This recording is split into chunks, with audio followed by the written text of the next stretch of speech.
कुठल्या खेळानी कुठली injury commonly होते? इंजुरी ज्या असतात त्या 2 प्रकारच्या असतात. हां. पहिली जी इंजुरी असते ती फॉल्टी टेक्निक, बरोबर, टेक्निक चुकीचं आहे तुमचं, किंवा तुम्ही जे प्रोटेक्टिव्ह क्लोथिंग किंवा जे इक्विपमेंट वापरताय ते चुकीचं आहे.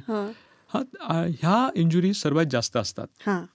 ते ॲमेच्युअर स्पोर्ट्स पण असतात किंवा थोडीशी जी हॉबी स्पोर्ट्स पण असतात. वीकेंड वॉरियर्स आपण त्यांना म्हणतो, की सोमवार ते शुक्रवार शनिवार मरणाचं काम करायचं आणि एखादा आउटलेट मिळावा म्हणून रविवारी सकाळी लागले क्रिकेट खेळायला किंवा फुटबॉल खेळायला गेले. त्यांच्यामध्ये इंजुरीज सर्वात जास्त असतात.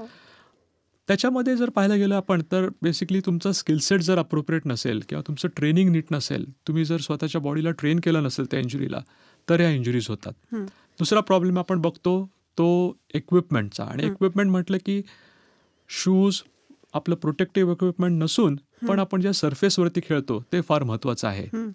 आता पुण्यामध्ये आता सध्या मुलांमध्ये, माझ्या मुलाला पण सर्वात आवडतं की जाऊन संध्याकाळी हॉटफूट खेळायचं. म्हणजे आर्टिफिशियल टर्फवरती फुटबॉल खेळतात ते. आणि बरीचशी मुलं तिथे इंज्युअर होतात किंवा मुली पण इंज्युअर होतात. मुली पण खूप फुटबॉल खेळतात आजकाल आणि that is a very good trend. त्याच्यात जी इंजुरी होते त्याच्यामध्ये मेन कारण असं असतं की तो टर्फचं मेंटेनन्स कधी बरोबर नसतं. तर टर्फला वेगळे शूज लागतात, ते घालून जात नाहीत. ते काय पोरं कॉलेज संपवतात, एकामेकाशी बोलतात चला खेळायला आणि सगळे गेले तिकडे आणि तिकडे गॅरंटीड इंजुरीज होतात.